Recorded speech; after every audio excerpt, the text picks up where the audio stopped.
It's tough when you're the son of an addict and you don't realize when you're out talking about these things and everybody gets still and quiet at the time that, oh shit, they think I'm like... Byron's having a psychotic break. We have to crazy. 5150 him. Yeah, they think I'm crazy, or... It's funny because nobody mentions it because the way our community treats mental illness, they just get real still and quiet. And you talk about all this freedom and like, you know, how you feel and crazy, like sacred geometric pattern, and trying to break this stuff down to somebody who just worked 10 hours and traffic 2 hours. They don't want to hear about your fractal geometry? No. It hit me till later that like, oh, this is who I've become to this group, to my core group of people. The ones who I would want to help the most, and then having to like live with that, which is tough. Hi, hello. Welcome to the Personal Pizza Podcast. On today's episode, we have Byron Bowers. Byron is a very funny comedian and actor. You can see his special on Hulu. You can watch him in Lady in the Lake. He's going to be starring in the upcoming Wonderman. That is the Marvel product that's coming out that we're so excited for. He also has a book coming out in the near future. So I hope you're going to learn something from this podcast that's going to make you want to go watch his stuff and make pizza and have fun and watch Wonderman. And let's get in there, guys. We're making a grandma pizza today, and it is going to be excellent. Hi, welcome to my kitchen. This is here. We're on the Personal Pizza Podcast. Byron Bowers is with us.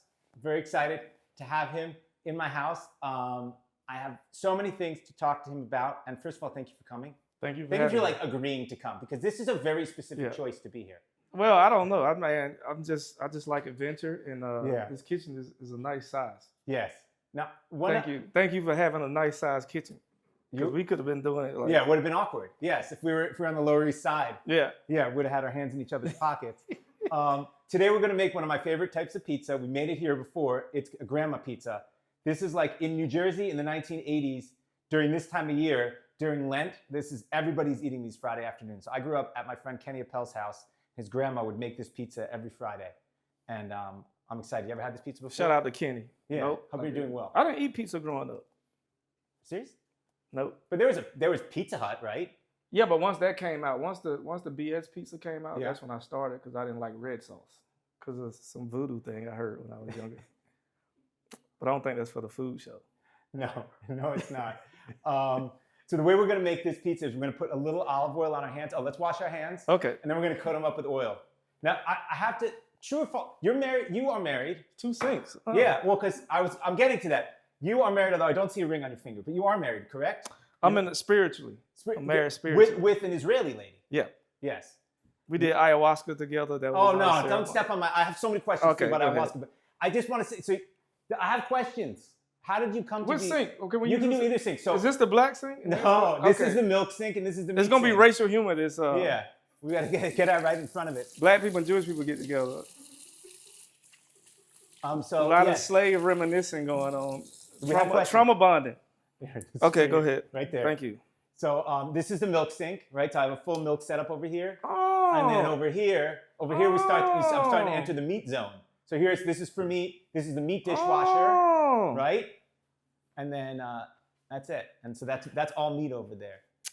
Yeah, my lady's not religious, obviously. But Yeah, but you have a pretty involved knowledge of Judaism at this point. I've heard you speak. I've been listening to this podcast. You know what's going on? A little bit, but it's so much. There's so many volumes of encyclopedias. You know what I mean? I don't. Every Jewish person house I go to, it's books. Yeah. And I'm probably like I'm in the Cliff Notes. I'm like in the one page of Cliff Notes with the. We're actually at the stage of Judaism where all of Judaism right now is just Cliff Notes. It used to be there was a time where people were writing, and now we're just trying to figure out, like, just tell me what I have to do. Man, it's a lot. Let me know what I have to do right now. It's a lot of rules. Yeah, we got a lot of rules, yeah. So you got to be smart, because, I mean, being baptized as a Christian myself, you don't got to learn everything once you get that part down. You pretty much, you in there, Yeah, I mean. Thank you. But, I mean, I went to a shiva and was it the sukkah? Yeah. So yes. Yeah. You've been in a sukkah before. Yeah. And what happens in the sukkah stays in the sukkah. That's correct. Yeah. Yeah. You don't talk about it. No. It's special. It's sacred. It's what I'm doing right now. If you want to get some oil on your hands, you want to come. Oh, you want me to help? Yeah. Oh, man. All we're doing right now is we're just kind of stretching this to the sides because we want it to really fill out. Put a little on my chin. Mm-hmm. You and I, you would not believe it. Byron and I are the same age. Soft. Yeah. Wow. Byron and I are both 46 years old. Ken. Yeah. What's your sign? Sagittarius. Okay. Very good. I'm a Gemini. Oh my gosh. Yeah. Oh my gosh. Yeah. What's the odds? I usually say that's my least favorite sign, but I'm not gonna say that. Thank you. Thank you so much. That's a Sagittarius thing to do. To be blunt. You know what I mean? I've been watching. So are you all over the place? What do you mean? Like most Geminis and me are like. Yeah, I did. We already spoke about my ADHD. Yeah, I am pretty. Well, not all. It's just yeah. Yeah, I'm pretty all over. Are you like a sensitive male? Yeah, sometimes. I'm not. I'm complex. I contain multitudes. Hard to make a decision. Yeah. That's the thing with the Geminis and the Sagittarius. Yeah. We're supposed to go all the way to the corner? Yeah. Okay. Yes. You're doing it. For someone who didn't grow up eating pizza, I'm feeling like you have a natural affinity for it. Maybe. Okay. Maybe it's the softness of this. What I want to say about you first, I just want to get right out in front of it. There is a phrase that is, the source is unknown, not Real Simple Magazine, though. It says, Ein chacham kabal nasoyan. That means that there is no wise person like experience, that experience is the best teacher. And I feel like when I watched your comedy special, okay, and then I continue to check you out. That's who watched the special. Me and Susan Sarandon. And I realized that you have a lot of knowledge that is contained in the books, but for you, it's knowledge that you've learned through life experience. And so it is what we would say, it's internalized or embodied. It's like you have this real, yeah. And I appreciate that. Thank you. Yeah. You can watch it. In therapy, they call it survival. They call it survival mechanism. I would say it's adaptive. You adapted to your environment. Yeah. And you not only survived, you thrived, right? I mean, I don't know about the thrive thing. Well, if you got out of that ticket, you didn't get the speeding ticket. So yeah, but thriving, and I don't want to go. I guess thriving is it's too deep, probably. Okay. But thriving is like, both our people made it from a situation, mm-hmm. but we made it in a sense, but we still are going through and we're still in it. A version of it. Yeah. A better version. A better version of it. Less suffering. But it's internal suffering. Yeah. It's internal suffering. You could take the Jewish people out of Egypt, but you can't take the Egypt out of the Jewish people. Yeah, I go to Israel like, once a year at least for the past 9 years. You fly El Al? I had to because of the missiles. Because they canceled as they call else. them, the missiles.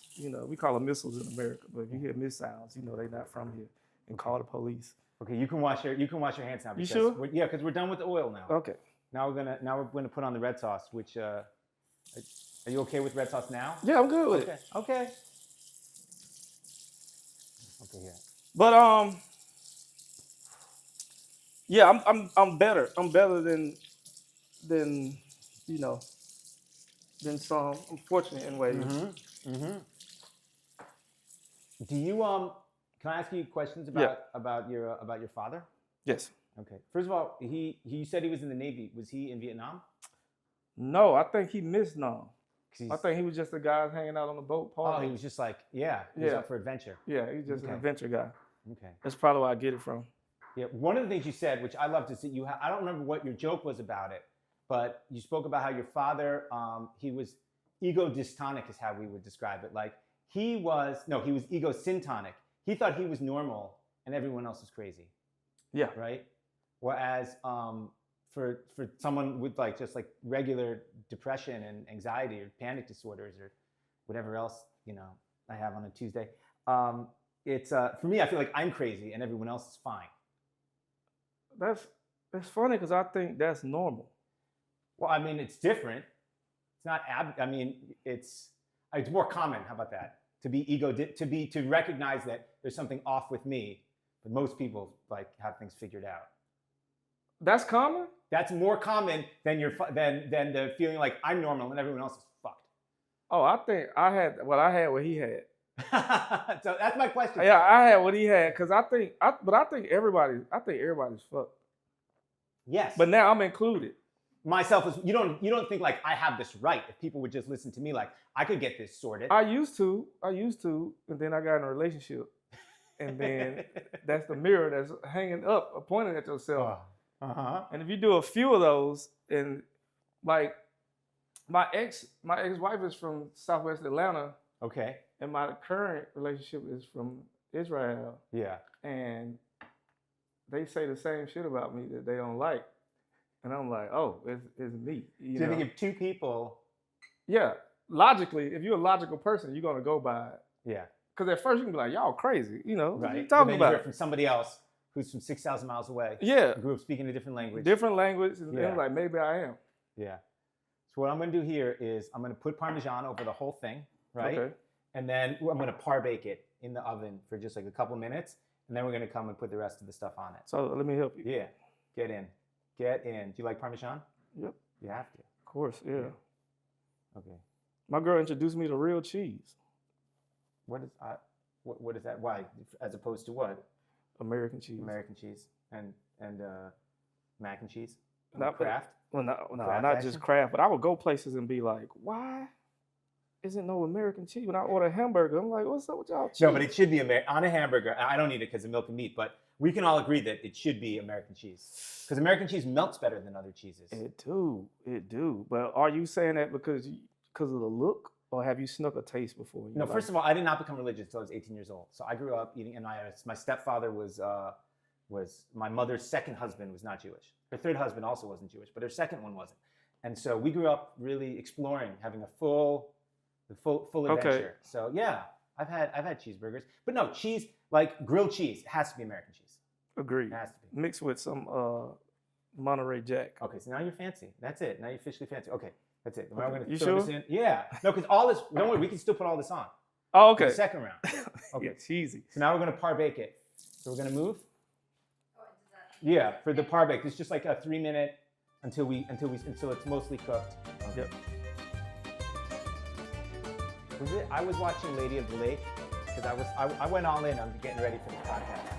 And what was it like writing and performing stand-up for a version of yourself in the 1960s? Were those regular jokes? Yeah, it was jokes I would use when the audience would act tight. You know when you're speaking to people and they just not loose? Yeah. And it's like, oh, y'all gonna be tight? Yeah. Let me say, if you're offended about this, let me talk about some really offensive stuff. And then that's how I'll do the Harriet Tubman jokes and all the slavery stuff. You know? And it just found a place that worked. I just have to name this. This is my backyard, and this is the metaphor for my life. That it's messy and it's also beautiful, and I have just fantastic people in it all the time. And so if I didn't name it, it would just be weird. But things are really coming along. The crack has been fixed, and one day it'll be a regular backyard again. Okay, I have to get my things. I need to turn it. So Byron, you're in charge. To some people though, this is a regular backyard as it is. You know, it's a bunch of shit laying there and random people walking in. We wanted that whole chic trap house vibe. You know, and that's what we're going for, you know what I mean? So, yeah, it's coming along. Got a bunch of rocks sprinkled over there, you know, give it those extra. Give it that whole trap feel, you know, just random rocks laying around. And then you got the hedges also, so what about this half-built broken grill? I feel like that's kind of a nice touch, too. We just added that for effect. Oh, yeah. You know, post-apocalyptic. Yeah, we found that on the sidewalk right there, so. Okay.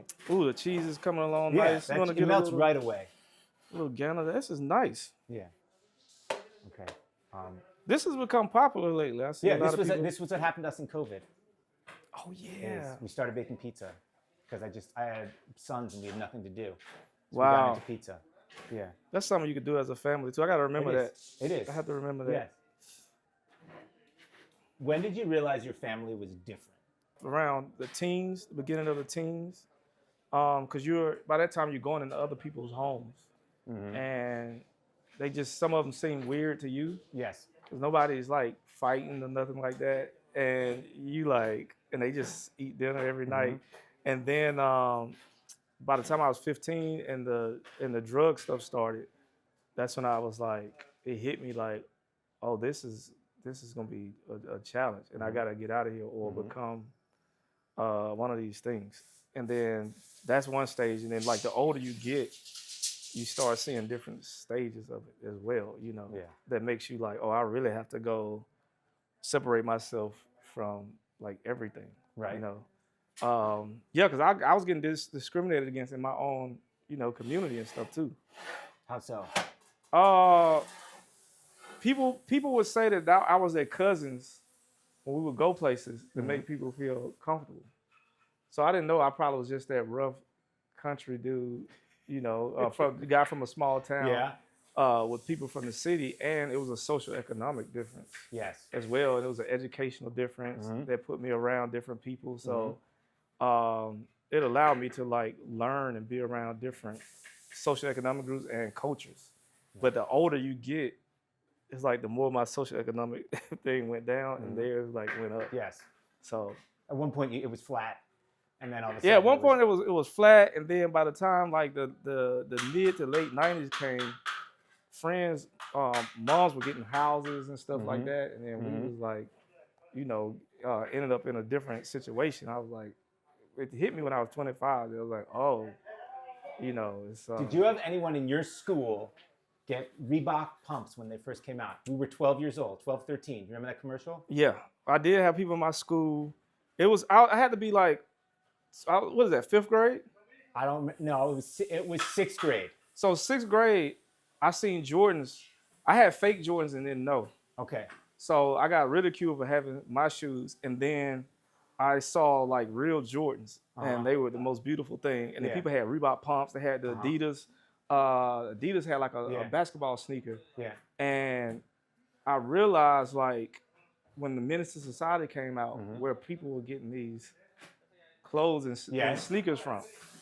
And I finally got my first, I think I was in 8th grade when I got my first pair of Nike Air Trainers. And probably one of the first fights I won was because somebody stepped on my shoe. Yeah. So. And she went, that was it. That was it, yeah. Which was a thing back then. It was a thing back then. I think it's still a thing now. If you're wearing $2,000 sneakers and somebody steps on your shoes, your feeling's gonna be hurt. Yeah, but these had to be like $60. Right. At the time. Yes. Which probably now is a good, what? 80 probably. Way more than that. But I just got sent to this school, Peachtree Middle School, and I was in shop class and I was leaving, and these guys asked me what I was doing here, these white guys. Like, what are you doing at our school? And they spat at me. Yeah, and I hate people. No, it's all good, and I was just shocked. I didn't know what to do. Right. And so now we're gonna take this back in, and now we're gonna finish it. Oh, that's beautiful. Now we're gonna put the rest of the stuff on it real fast. Man. Yeah. When I was in 7th grade. Oh, let me finish the story. So I was spat at, and I didn't know how to handle it, and I say like a week later, within the week, one of the guys, I just got these new shoes, and it was raining, and I put bags around the shoes, and one of the guys who was with the guy that spat at me stepped on my sneaker. And I beat his ass in the hall. And which is so weird that they spat at me, but when they stepped on my sneakers, that's when I like lost it. I don't know if it was, even know more than me what that was. But then the other 2 guys was like, hey man, I heard you beat this guy's ass. And they was like, he's an asshole, way to go. It was so confusing. So confusing, But those guys ended up being, cool. We ended up playing sports together, I realized it's something they probably heard at the house because they wasn't happy that we, the neighborhood wasn't happy we showed up. Right. What, to their school? Yeah. I mean, this was in the late 80s. No, this is in the 90s. This is like mid to late 90s now. Yeah. Oh, this is right. High school. Right. Yeah. But people should have been, you would think in like mid 90s, people would be all right with things. I mean, I'm from Georgia. From Georgia. But they should still be familiar. It's 30 years. 30 years since school segregation had happened. No, it didn't. No. So these were the children of the parents who had been in the school that got integrated, and they still had a problem with it. Yeah. Okay, so now we're going more. Now we're going back to the Parmesan. Okay. We're revisiting Parmesan. Round 2. It's just, I think with anything, you know, take race out of it. You're bringing change. Look how much cheese I just. Yeah. I gotta, no, that's gonna be. Yeah. Anytime you bring change, and I'm saying this now as a father and as an adult to something, it gets a little. Sometimes you just don't want that. You don't know what that is. Yeah. And even in our own lives, we have to change something to get to a certain level, and we have fear that we don't know what that is, and that's where faith comes in. Okay, that's a whole different thing. Okay, let me see. Oh, man. Oh, so this was it. So you were bullied, and then you became the bully. Yeah. Right? You became the oppressed became the oppressor. Yep. Which happens in Lady in the Lake, right? Yes. But I think something happened, something snapped in you. Something snapped, say in myself. Well, a part of me probably died. A very innocent part of me died. And you know, that's when you could say like those suicidal thoughts began to happen and the depression. Would you say a part of you died, or in sometimes you say a part of you got exiled and put away? Because at a certain point in your life, fast forward to you're in the desert and you take mushrooms. Yeah. And was that a reclamation of parts of you, or was that just a metabolizing of trauma? The first time shrooms was just an awakening. Yeah. Or a showing, I say, of the universe of the kingdom. Do you think we're good on cheese? How's that feeling for you? I mean, I would say cheese it up, but that's you want a little bit more. Okay, no, yeah. No more Parmesan. I'm cutting off the Parmesan. Okay, well then let's now go we're going thick. mozzarella. Yeah, but let's keep the crust clean. Okay. But we did a ton of Parmesan on the crust, which is actually what the recipe says. Okay. So one of the things you said in your special that blew me away was when you spoke about the how you kind of came into the presence. Yeah. Present moment, and then trauma in the past. Yep. Anxiety in the future. Yeah, a very deep piece of wisdom that you just kind of throw out there. Can you open that up? How did you come to this realization? Was that a joke you wrote? Was that just I kept going and I kept getting in this loop. I kept getting in this loop, which we all do sometimes, you know, when we troubleshoot or whatever. You know, and I couldn't finish a thought. The thoughts was happening so fast, and I was with the thought that I couldn't remember the thought, because to remember something, you got to go back. Right? So now you're present and you're walking. But when you stop, you're here, and I couldn't, you know, process anything, which is, you know, there's no words to describe it. You're just here. You just exist. You ain't black. You ain't nothing. You just here. You know. And I just came up with this conclusion trying to write. I remember I wrote somebody a text message. And I was saying that I just had an amazing experience. And I was like, I'll take you there. And I was like, oh, I just took you there. Me thinking about texting somebody something, you already included them in it already. Yeah. And for you to actually do it, you have to go back now in the past to do the thing. You know? Yes. So it's just a bunch of like I said, getting caught up in that infinity loop. Yes. And then deciphering that through my notes, you know?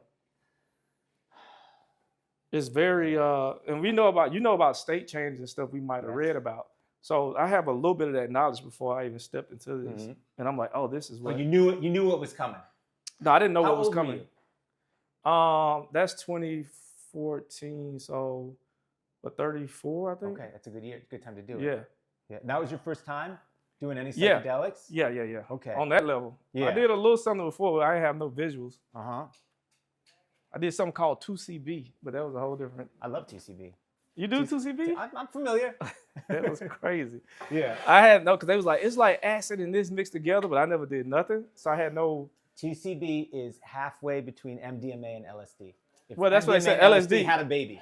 Well, I didn't know. I didn't have no reference because I haven't done any of those things. Right. So all I knew, I would close my eyes and see the old Microsoft pipes in colors, and then my hearing just changed, and laughter was just like, and then I got extremely horny, and I started having orgasms. You should know. You want to hear a secret about 2CB? The creator of 2CB, it's this guy Shulgin. Him and his wife, I cannot remember her name, Anne. They developed like over 300 different compounds, and they created 2CB because she wanted a drug like MDMA that they could have sex on. And so I believe it. I believe that it. is, That was that crazy. is the story of 2CB. I'm thinking about finding some as we talk about it to do with my lady. We just need a babysitter. You need for 8 hours. Yeah, it was long. Mine was 7.5. Yeah. But yeah, that's just one discovery after I was in the thick of it. Mm-hmm. But I think the first thing is you have to know what, you know, the universe or what God sounds like. And that's something that started with me, I think, in the church at a younger age. Mm-hmm. You know, I call it instincts or, you know, the universe of God. And I'll just be in the church and then I would just hear this loud, you know, the instructions. Mm-hmm. And learning how to trust that, you know, has taken me far in life. How did you? But then your dad crazy, so you have to decipher. I was going to say, that was my question. Yeah, you have to decipher, like, yes, whether it's something like that or whether it's the real instincts. Mm-hmm. And I think that's where the years come in. Right. But let's be clear. If your father was alive 1,500 years before then, he might be a prophet. It's possible. It's possible. Some things he said was like spot on. Yeah. You know, some things, yeah. Because, you know, it's almost how conspiracy theorists talk. Yes. But then some stuff was spot on, and then a lot of stuff was just like way off. Yes.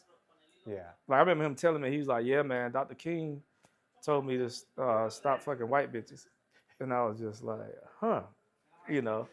And I'm like, that can't be. You were doing the math. Yeah, I'm like, that can't be real. But him telling me that he had I remember one of the saddest things. He was like, "Man, I was on a bus, and he's like, you got a brother?" And I was like, "What?" And he was like, "Yeah, I was on the bus, and I seen the kid that looked just like me," and I'm like, "That's my son." And he's like, "I gotta go get my son," you know. And as his son, who never felt that, I just like was about to break down on the phone, and I had to remember to like stay calm, and that is not real. But is it? I don't know if it's real or not. But whatever I'm going through right now is like real. Yes. You know, and you know, I would have phone conversations, and then it'll take me like a half hour to like decompress once I got out. Phone conversations. Yeah, because I you learned. Don't call him when you're going to Trader Joe's. Nah, because wherever he's at, you got to go with him. 100%. And it's like a good basketball player. Yeah. Like you're here, and the conversation is normal, and then he'll cross over. Yeah. But before you know it, you're in the crossover. Yep. Yes. You know, so you either gonna go to the hoop, or you gonna go along for the ride. Your father's more of an Allen Iverson or like a SGA modern day. I would say Iverson, because it's so quick and fast, and then you just like, wait, where am I? What world am I in? Because he snaps on it. It could turn violent. You know. Yes. Oh, that's pretty. Yeah, it's coming. It's coming together. Yeah. Come on, man. But yeah, it could turn violent fast. When you're out there in the desert, right, and you were having what I would say a spiritual emergence, which is a term I got from Stan Groff. Talks about spiritual emergence versus like spiritual emergency, right? Spiritual emergency, like, okay, I'm in a mental health crisis. Yeah. Versus I'm having an unfolding of self and like a healing moment. Was there a moment when you're like, oh, I'm going over, I will have a psychotic break, you know, by the end of this afternoon. Did you have that fear? No. I've had that fear before. No, I was with a good group of guys, a bunch of comedians, led by Ari Shafir. Okay, good. And there's a lot of Jewish energy coming from Atlanta over here. Oh yeah. Okay, what do you think? I think we're almost done here. I think so. I just want that last corner. I want to do the corners right now. Okay. I want that corner and this corner. So it wasn't because I remember Ari asked me. He was like, He was like, "Do you need something?" And I was like, "I have everything." Yeah. You It's a know, nice no feeling. hunger, no need for anything. My foot is in the dirt. My feet is in the dirt, and I'm just walking around like processing, like millions of thoughts. You know, and being able to control the sky and like move the star, and it was shooting stars, and it was a hyper moon, and the Milky Way was out. It was such a beautiful. The air was just beautiful to where we could just sleep outside. No sheets. Oh yeah, it's gonna be good. Yeah. Okay. It's gonna have to cool for a minute. Let it melt in there. Oh, that's gonna be crazy. Look at that. Yeah, we did a good job here. See, Extra cheese help. oh, there's more cheese than flour at this point. It's a good thing Jewish people aren't lactose intolerant. Cause I'm gonna be done with cheese after this. This is it. For a while. We're putting it behind. How often do you revisit psychedelics? You don't have to answer that question honestly. I don't do it too much anymore. Okay. I think after you know, I died as my father. Yeah. Which was crazy. Mm-hmm. During the shooting of my special, the opening, I did like a hero dose. Oh, welcome to it. So that is that is 5 grams. Yeah. Roughly of a psychedelic mushroom. We went there. It was a weird day. We had one day to shoot in the desert, and it rained that day. And I had my cousin there, and the goal was to get him to have a hero dose trip for the first time. Okay. This was his first time ever tripping? Yeah. And he's just going all the way in? Yeah. Okay. And that's one way to do it? But it rained. Uh-huh. So they was like, we gotta keep it inside, which I was sad about. Yeah. Which isn't the best thing when you're in the desert. Yeah, you want to be in a closed space when you're trying to expand your. But there is safety inside. You know, I see that a lot. That people want to be in an enclosed space. It's like re-entering the womb. Well, I've had that before, but wow, shooting! I got a call that I lost a kid that day. A what? Also, a child. Who did? Me. You did. I lost a baby that day. On the day that you were shooting the opening, and man, it shifted everything. Yeah. It shifted everything for me. Cause I remember sitting in the Dead Sea, and I was like, "How the fuck did I get here?" And then everything just fast forward to that moment of me not doing comedy, and something was like, "This will take you to the promised land." And I was like, "I'm in the promised land right now, floating in the water, and it's happy hour, magic hour, and I can't see nothing. I just see water and eternity." And I'm like, "What am I supposed to do next?" Had you been to the Dead Sea before? No. Okay. And it's Have you been since? No. You never went. Okay. It's eroding. Yeah. It wasn't the best. You know, it's been pumped dry or something. Yeah. So. No. Now they're adding water. Oh, okay. Yeah, From where? From other places. Yeah, because there's so much salt, and they need the salt because that's how they make so much money. It's a big part of the economy over there. So yeah, they're just adding water and kind of trying to keep it going. So I'm sitting there, and it was just like it just came to me, and I was asking God, the universe, what's the next thing? And he was like, true wealth. I'm like, what's that? And it was like, family type, And I was like, oh, this is the next big thing. So even though I'm shooting this special and all this hurt. This is a major, loss. And then they said it was gonna snow, and it started snowing in the middle of the desert. What time of year was this? This was it had to be in the winter. Probably like March or something. Yeah. Like okay. So, the trip got bad. It got bad. To where I saw the storm, it became a snowstorm. Yeah. And okay. I looked in the storm. Okay. And I just saw. Without describing what I seen. Yeah. I don't know what I saw. What's going on in the world right now? Oh, you saw the full truth. The pain, of all things, or whatever, just all coming, of it. just hard. It's that wind, that hard, and it was coming, and I was just like telling my girl, like it's something coming, and I can't describe it. I don't know what it is. I know you got to be mentally whatever for it, and then I think my trip was 6 hours past that to where she was asleep. Yeah. It involved me crying and saying that I'm dying, that Mm-hmm. Earth is dying, Mm-hmm. and my breathing, I was just I couldn't, my rhythm of breathing was off. Okay. So it's like my chest was breathing out, but I'm trying to breathe in. Yes. And I started doing this, and I'm like, is this what an anxiety attack or something Right. is? Yes. But then I thought about, it hit me like my father was on a breathing machine when he was dying, and my body started moving. I was like, oh shit, I'm dying. Right. I can't breathe. And long story short, I'm like, something just like let go, be one with the surrender. And I did, and I looked up and I saw like death, or I saw myself. Oh.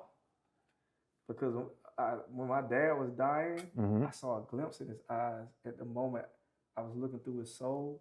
Did you were with your father when he died? Yeah. Say in the room when it happened? Yep. That's amazing. Yeah. It's incredible. And I was holding him, and I I told him, he was a great father. Everything I wanted to do on a special that I thought I wouldn't be able to do, I did. You're a great father. When I was with you, I never wanted for anything. Don't think I'm mad at you and all this stuff. And he actually came out of his coma and he tried to get up and lean toward me. And I was like, I wonder if he think I'm trying to kill him or he know it's me. Like I'm getting the paranoid thoughts. And he had this look in his eye where I saw his soul. Right. And then I felt like this, the weirdest, I can't even explain it. This weirdest burning or tingling go through my hands and everything that was over his body. And I told the nurse he's leaving. He's leaving now. Like I could feel it. And she was like, no, he's not leaving yet. And then she went and checked the machine. She was like, oh, he's gone. He left. So you nailed it. You got the time. And I saw and I looked when I was on my trip. And I looked up. I was like, is that death or is that me? Because on my dad's bed, I had a black hoodie on with the hood up. And I saw that. And my worst fear before that was dying in the hospital bed. It's not your worst fear anymore, though, because you did it once. Yeah. That's what's interesting about psychedelics. Like it was a difficult trip, but like that was dying in a hospital is also difficult. And you did that once already. Yeah. But it's something out of every trip. I don't know if y'all, talking to the audience, if you do it right. Kids at home. If you do something like this right, do your research. Don't just do stuff to get high. Right. These type of things. Yeah, let's be clear. You were in your 30s. You were an adult. Yeah. You were with people I understood what addiction was. Yes. I was past a point where I could go crazy, have mental breakdowns. That was going to be one of my next questions, but yes. So yeah. you knew it was safe. I didn't know that part, but I read it after. And I was like, because I didn't start drinking and stuff until like 34, 35, Really? Yeah, naturally. Okay. Just like the more natural stuff to be around on shrooms, the better. Correct. Because it's very much of the earth. It's an earth experience. Because seeing buildings and stuff, I've taken somebody on a microdose before. And they went and had sushi, and I'm like, what you doing? I'm like, I got grapes, I got almonds, I got nuts, and water. And he's like, man, I was hungry. I'm like, you shouldn't do like processed food on this thing we're about to do. Well, especially with, and I don't know if you're familiar with the ayahuasca, like the way they prepare people for ayahuasca journeys. There's like no salt and no meat for like weeks in advance. And if you don't prepare like that, you will have just a difficult time. Is that the people who throw up all the time I hear? Yeah. They say if you eat meat before, or if you eat a lot of processed foods, then when you drink the ayahuasca, it will be proportionate to how much you eat is how sick you're going to feel. Wow. Yeah. Yeah, with this one, I had them not eat for like 12 hours. That's correct.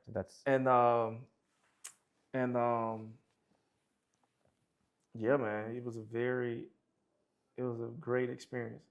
I took them up to the Los Angeles forest, away from everything, and it was cool. Only one car stopped and looked, and they kept going. Okay. And that was the police, which is odd. The two black dudes on the mountain, the police showed up. Yeah. But regular police. Yeah. Not like park police. No. But the energy was good. Yeah. You put out good energy, you know? Yes. So, but yeah, that's one of my trip stories. A lot happened then as well. I learned about the law of attraction. So whenever I felt scared, the nature around me was scared. Like rock formations were like this. Right. And then when I was like warm and laughing, they became like a family of formations. Yeah. So I don't want you to be able to have a piece of pizza right now. And what I want you to have either one of this one, or it has to be a corner, because the corners are the best slices. Okay. So you can have either it's this like one or that one. Which one you think got the dope cheese on it? This one? This one has the most cheese. This one has the most corner. So let's do the most corner. Do it up. This is you, and this will be me. Wow. Okay. Where are you at? Where are you at with this? Wow. Is it working for you? Man. A lot of cheese, huh? Not bad. You've eaten today? This is my first meal. What? It's really savory. I'm just sitting back right here. It tastes like it's champagne or wine, and even though it's not. We did a really good job. Yeah. It's the olive oil mixed with the. See, this has the perfect blend of everything, but the crust is what does it. It's so light. Yeah, but it's not. Man, I feel seen. This pizza is like a religious experience for me. No, it's I'm in it. Wow. These little pieces right here, that little bent, that little piece of burnt. That's what you want. It's a little nostalgic right there. Gives it that grandmother home cooked feel. That's why it's called a grandmother's pizza. My mother's husband is a 78-year-old Italian guy, and he was over here, and I made his pizza for him, and he said it brought him back to his childhood. He remembered East Hanover, New Jersey. Every Friday, this is the pizza his sister would make. Wow. Ratatouille right here. Yeah, that's it. Not only we talk mental health, but okay. So you said you're talking about in one of your specials that depression is like this self-focused disorder, and that's it's just a hyper focus on self. And then you have a very funny thing about how helping others is a cheat code. But I'm wondering, how did you learn that? Because this is a big idea in the self-help world, but the way you tell the story, it's like very clear that like this is something you figured out on your own. And I was it's like you're isolated in LA if you leave your place of birth or whatever. And Christmas here could be lonely because it's not as traditional. Especially if you live in the Bible Belt, and Christmas is such a big thing. And it was one of the times I was just missing everybody and everything. And at the Laugh Factory, they would do like the feed, I don't want to say homeless, but you get to feed those in need, families in need and stuff like that. So I would like volunteer and do like what I would consider the worst job there.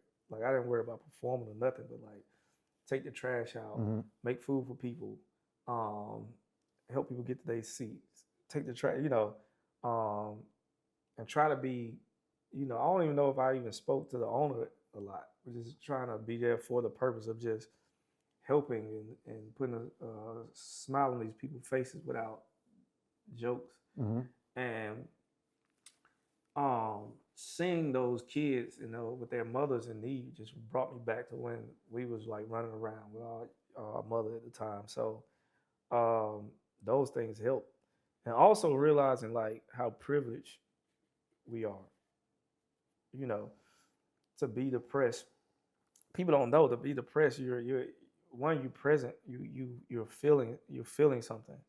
And if you could do that, it's just a different awareness you have. I was telling somebody recently, I remember I was in my car and I was sad. I was just depressed. And I turned the car on and I'm sitting in the garage and I was like, I could just end my life like right now. And I'm just taking it end, and I'm in this Beamer, and I'm just sitting here, and I'm gonna burn through all this 91 octane, and I was like, I got 91 octane in my car, and it's full. I'm like, it's gonna take a long time to burn through this, and I was like, oh shit, I'm in a garage in LA. I used to sleep in my car. I'm in a garage. Man, this is dope. I was like, man, there's people out there how can they do this without garages? I was like, how do people in Priuses kill themselves with no gas? And I started feeling bad for people who own Priuses, who was sad and couldn't get in the car and kill themselves. And I immediately became a person of privilege. And then I just felt good and went about my day. You turned off your car.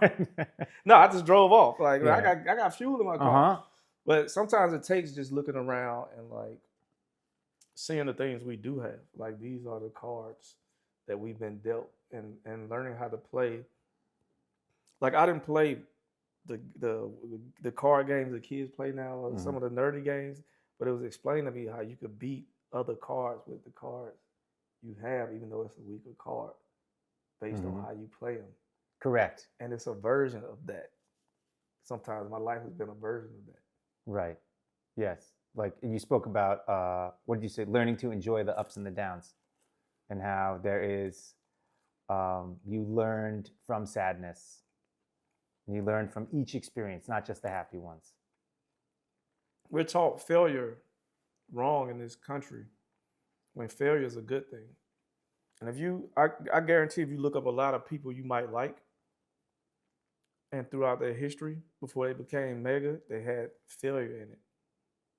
And like I said, even with depression, failure is when you're present.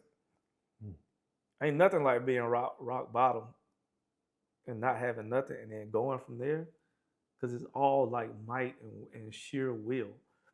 And you realize the more things you get, the more comfortable you become, the more you lose some of those basics sometimes. So it's good to like fail or bomb and then learn from that, because you learn how to tweak and you become stronger versus just going straight here, you know. That's why I wanted all my kids to play Little League Baseball. So they all learn how to strike out and learn how to like pitch and give up like 7 runs and just get shelled, and then and then field and miss a fly ball and have it hit him in the head, and then go home and feel terrible, and then wake up and feel less bad, and then just 4 days later go and do the whole thing all over again. For 9 innings. Yeah. This guy. Well, 6 innings. But being a parent of a Little League Baseball player, did you play Little League when you were a kid? I did. Yeah. Were you good? No. I was not good. No one taught me how to swing. I was best dressed, though, they say. Everyone wore the same uniform. Have the other corner. Oh, let me get this. You don't need to have this. That one's a very cheesy one. I know. I want Look the at cheesy that. one. Look the at bottom that. came out. Okay. I'll eat the corner too. Okay. I'm just saying the corner is special. You gotta be tired of these by now, huh? This pizza I don't get tired of. That's good. I never get tired of pizza. Look at the cheese. Yeah. Oh, you know what? You know what you said, and I really liked it. This is a big Tara Brach. Do you know who she is? She's like a meditation teacher. Okay. So she, in one of her classes, she talks about the oceans and the wave.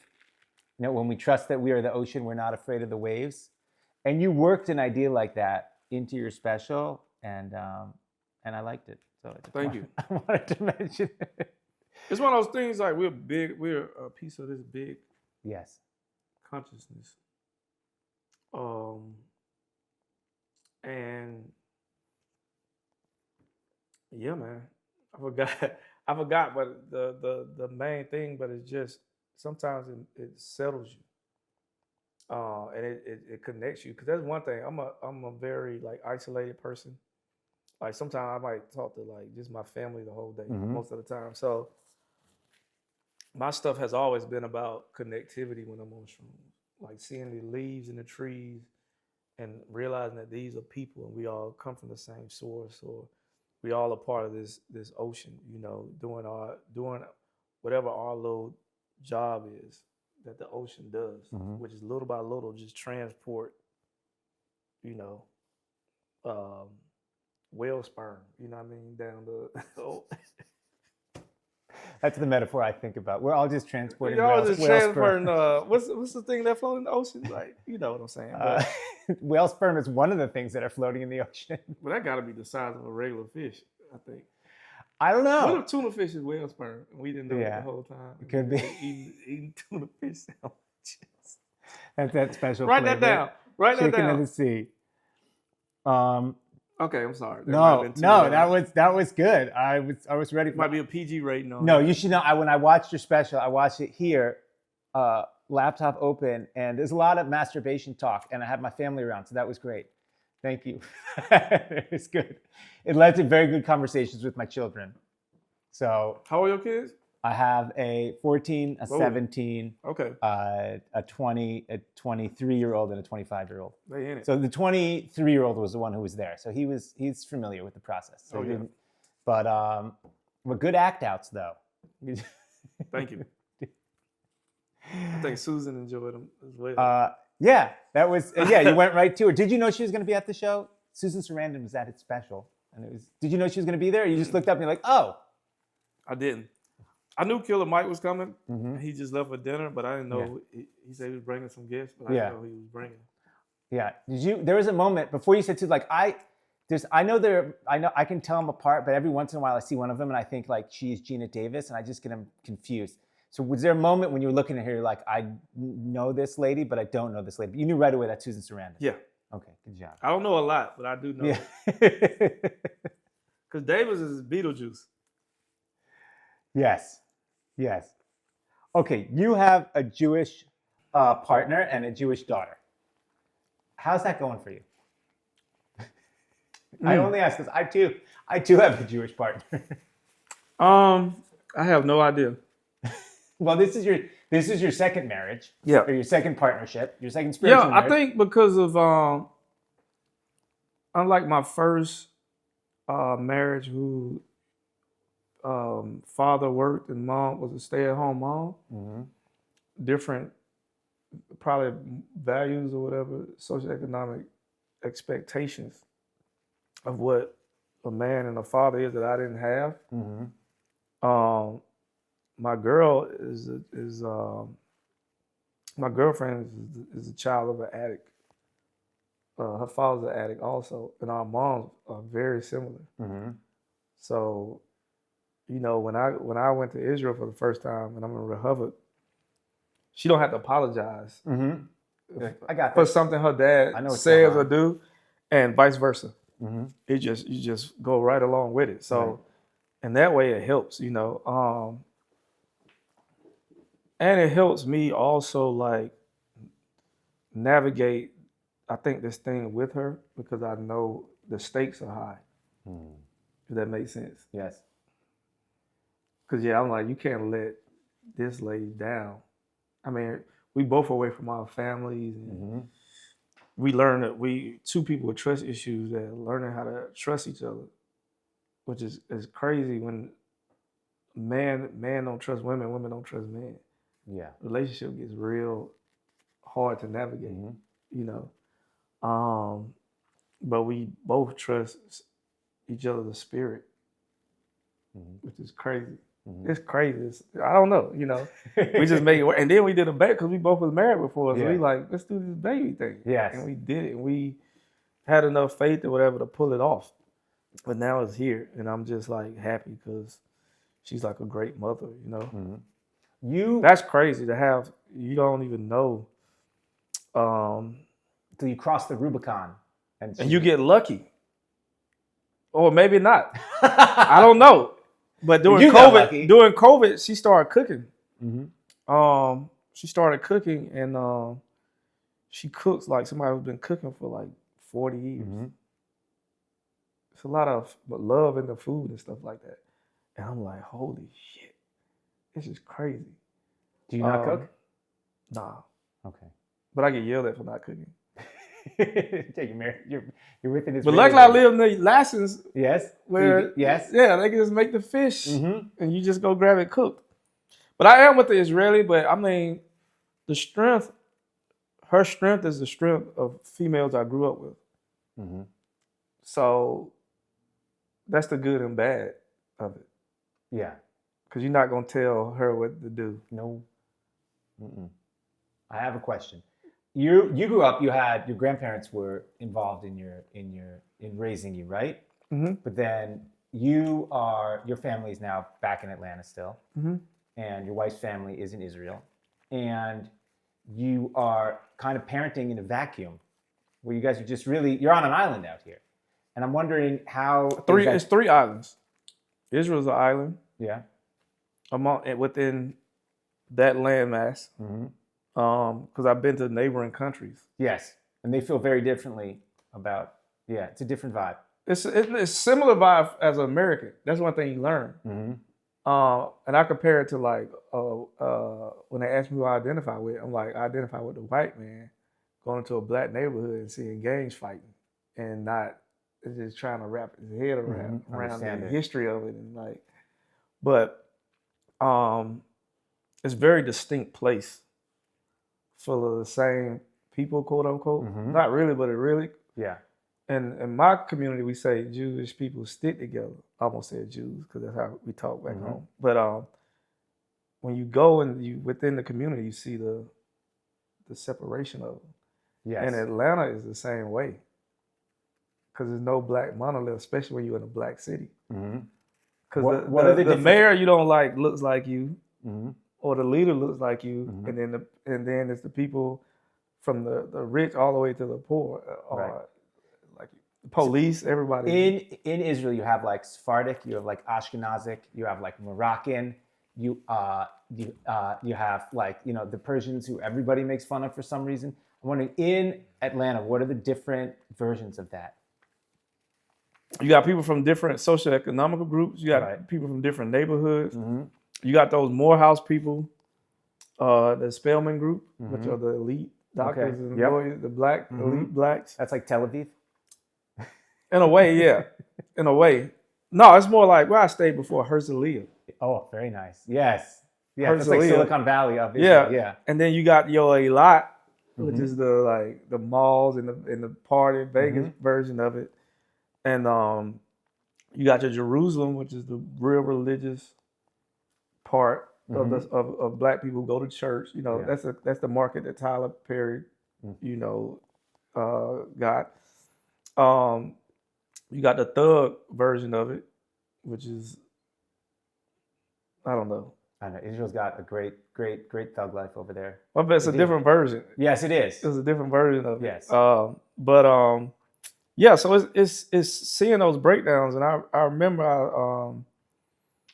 I seen a guy like asking for change on the side of the freeway, and I was just like, I know you got money, you know what I mean? But he didn't have money. But I'm so programmed as an American, is like, and you learn like, oh, this is not what you think. And yeah, there's people that don't got it together like people over here, because I think survival and practices are different. But to me, if you're a Jewish person from America, these are y'all raw country cousins. Very much so. Yes. When I went to a wedding, they had the Kafka fiends on, T-shirts, no suits. Oh, a very casual country. Yeah. Everybody, I'm like, is everybody here from? Look how the women dress. I'm like, y'all from Portland? Like hiking boots and men with sandals on, no socks, white, and they on scooters together. They on lime scooters, 2 dudes holding each other's waist. You know what I mean? I was like, this is wow. And they like, they not gay. And I'm like, you sure? They like, yeah.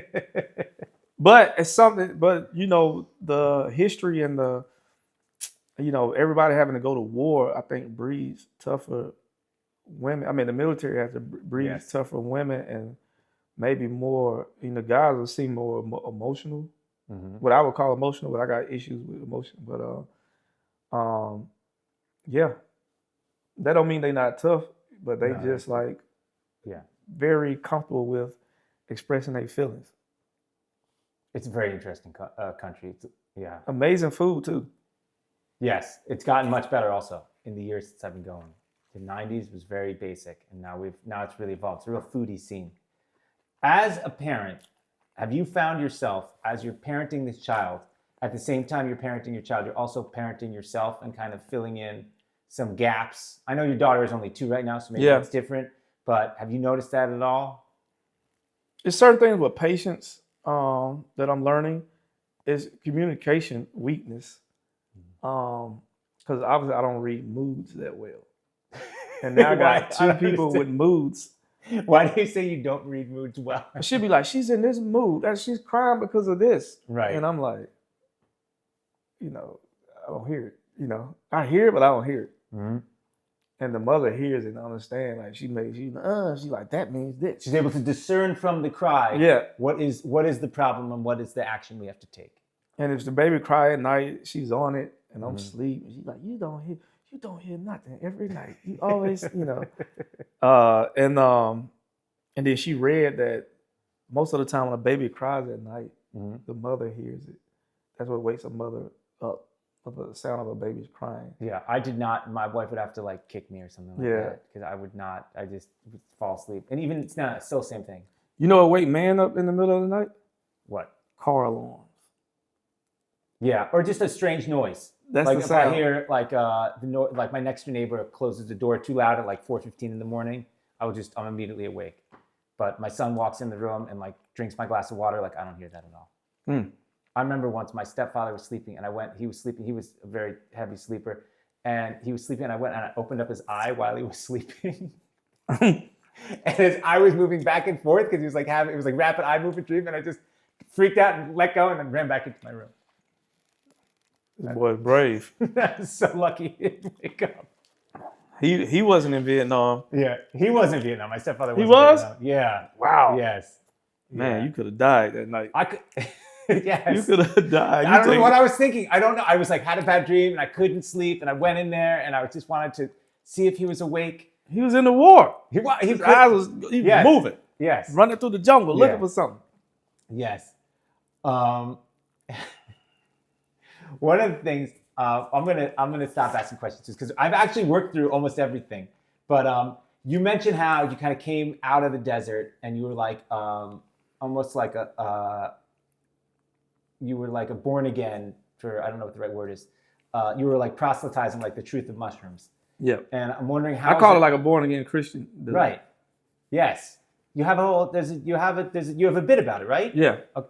I'm wondering, did that in real life? How did it go for you as far as bringing friends and family into it? Because it's a tough sell. It's tough. It's tough when you're the son of an addict and you don't realize when you're out talking about these things, and everybody gets still and quiet at the time that oh shit, they think I'm like Byron's having a psychotic break. Yeah, they think we have to crazy. 5150 him. Yeah, they think I'm crazy or and it's funny because nobody mentions it because the way our community treats mental illness, they just get real still and quiet. And you talking about all this freedom and like, how you feel and these crazy like sacred geometric patterns that, and trying to break this stuff down to somebody who just worked 10 hours and was in traffic 2 hours. They don't want to hear about your fractal geometry? No. And how nature repeats itself over and over again. And that's all we're doing. Yeah, it's so I didn't. It hit me till later that like, oh, this is who I've become to this group, to my core group of people, the ones who I would want to help the most, and then having to like live with that, which is tough. But I would imagine that you are. You're modeling to everyone is seeing you. Like they know now it's been 10 years already, 12 years since you had this journey. You did not have a schizophrenic episode or break, and you did not change. In fact, your life continued, and you met a lady and have a baby, and didn't, and now they like, you a dad? I can't believe you a dad. That feels good, doesn't it? No, because I don't know. What do you mean you can't believe? Yeah, I don't know what.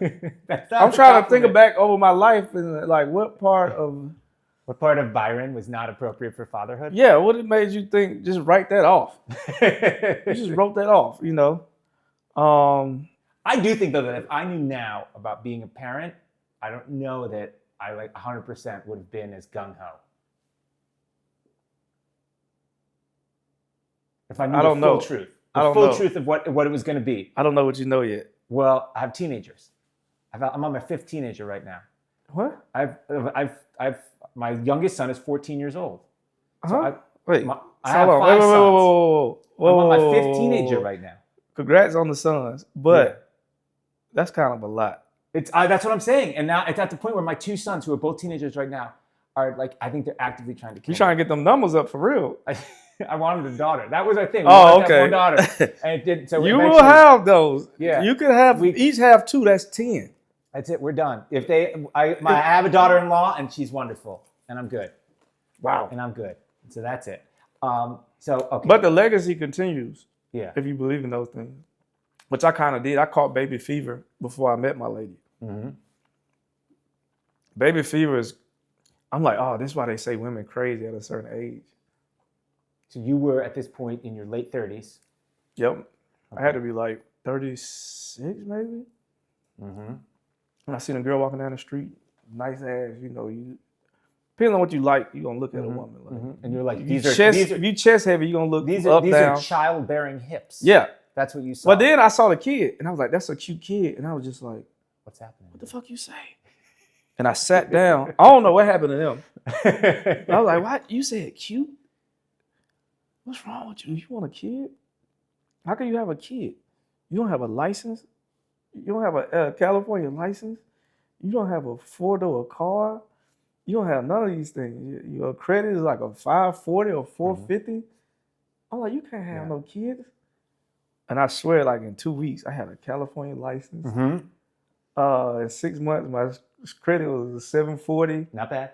And That's then a good turnaround. Oh man, I was moving. Yeah. I was moving. Luckily, everything started to fall off. Yeah. As this happened. That's how the universe works sometimes. Yep. You just gotta be patient. You were ready. And when I met my girlfriend I met her on Bumble. The first date, she talked about having kids. On the first date, she was like, "Oh, we're gonna have a child together." She want to have kids. Multiple. She said, "Kids." No, it's just like having a kid. Okay. Yeah, we just had one though. Okay. We was on the fence, but that fence burnt down in the fires. Mm-hmm. So the fence was the second one. Yeah, one is enough. One is enough. It's more than enough. Every child is more than I can handle. I think the second one, only time I think about having the second one, I talk about on stage, I took my daughter to the playground and a kid tried to spit on her. They didn't want her to use the playground or nothing. And I got infuriated. This boy tried to spit on my daughter and no spit came out. And I had a height of just like heat rushed through my body. Being the only black man out there, I was like, I can't do nothing. But this comes around to what happened in Woodshop. I didn't even think, I just didn't think. But yeah, it was like, I can't do nothing. And then I told the mom, and you know the mom was just like lost. She was out, just lost it. Mm-hmm. But that's when I was like, I'm gonna have a boy. And I'm gonna come back and I'm gonna make him beat your ass. And then the reason I think about having a boy, you know what I mean? But you got a whole starting 5. Yeah. Yes. Wow. Yes. Byron, you've written a book. Yes. The book is coming out next year. Yes. Okay. What is the title of said book? It's called. Did I remember the title? It's called. I didn't write it down. Journey to the Promised Land. But we might change it. Okay, 2? I don't know yet. Okay. What is the book about? It's about basically the story of me growing up, not fitting in, hearing that voice. Like I said, when I was in church, like comedy would take you, learn to trust the instincts and then trying comedy and failing and having that voice tell me that this would take me to the promised land. Mm. And the going with your gut and how the failures and success that came with that, because it's your own path. Mm-hmm. And sometimes you don't even know like why you're in a struggle. You might struggle to be like this person, but you might be better than that person over here. And once you just give some of these things up and go by faith, you would end up probably in front of that person or with something totally unique that caters to you. And that's how my life has been for the most part. This is a very spiritual book. Yeah. I guess, yeah. Is it? I guess. I mean, but my life is based on these. Yes. these things. So I guess at the end of the day, it is. I mean, this is you are a very spiritual person. I mean, no, you're extremely funny, and this is a real. Yeah. Even if I don't want to be, I'm just led by this spirit. Yeah. Are you? Or are we all simulations and I got a good player? Yeah. That's also a possibility. Have you shown this book to your mother? No, but she was. I had a writing partner, Julie Seabaugh. Shout out to Julie, who interviewed like friends and family of mine. So yeah, my mom will see it and see what changes was made on her behalf.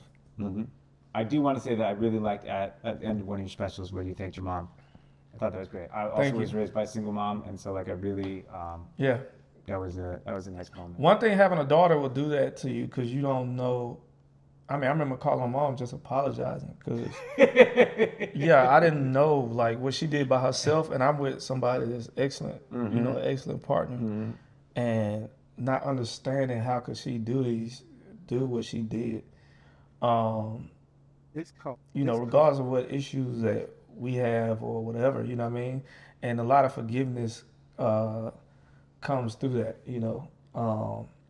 but I mean, that's amazing. So, I think, and people was like, oh, that was probably the best part of the special for them. It was pretty special. Seeing that, and I was like, huh? Yeah. And they was like, yeah. And I was like, oh, wow, because that wasn't planned at all. Really? No. Okay. No. Really, the last joke didn't hit like I wanted to.